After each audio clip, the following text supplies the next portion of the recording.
आज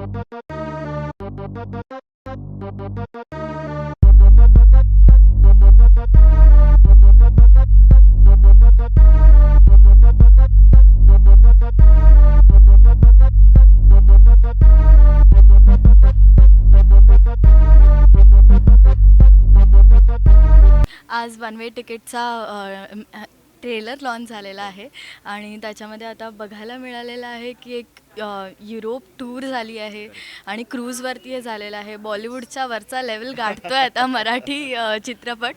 तर मग तुझ्यासाठी हा एक्सपिरियन्स काय होता ह्याच्यामध्ये स्टारकास्ट म्हणून मतलब ॲक्टिंग करताना तुझा एक्सपिरियन्स काय होता?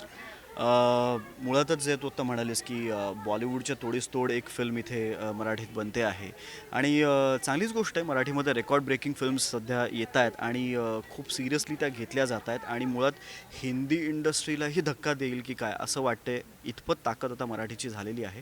तर आणि अशाच एका फिल्मचा मी भाग असल्याचा खूप अभिमान आहे मला.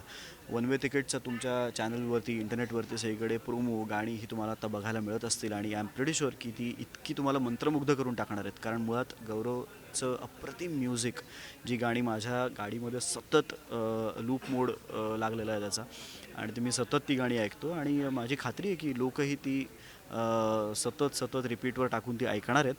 कारण गाणी झालीच आहेत की छान आणि फक्त ती ऐकायलाच नाही तर बघायलाही खूप सुंदर आहेत. कारण फिल्मचं 70-80% शूटिंग हे सगळंच आम्ही युरोपमध्ये केलेलं आहे आणि गाणी बार्सिलोना असेल, रोम असेल, हे सगळं इतकं भव्य आणि इतकं सुंदर दिसतं आहे आणि जे मराठी ऑडियन्सना अजून नवीन आहे आणि ह्या सगळ्या इतक्या फ्रेश आणि नवीन कुठल्या तरी प्रोजेक्टचा मी खूप मोठा भाग आहे याचा अभिमान आहे मला. ओके. आणि आम्ही जे गाण्यामध्ये बघितलं आहे, जे अमृतासोबतची तुझी जी खूप छान केमिस्ट्री आहे, तर मग अमृतासोबत काम करताना कसं वाटलं?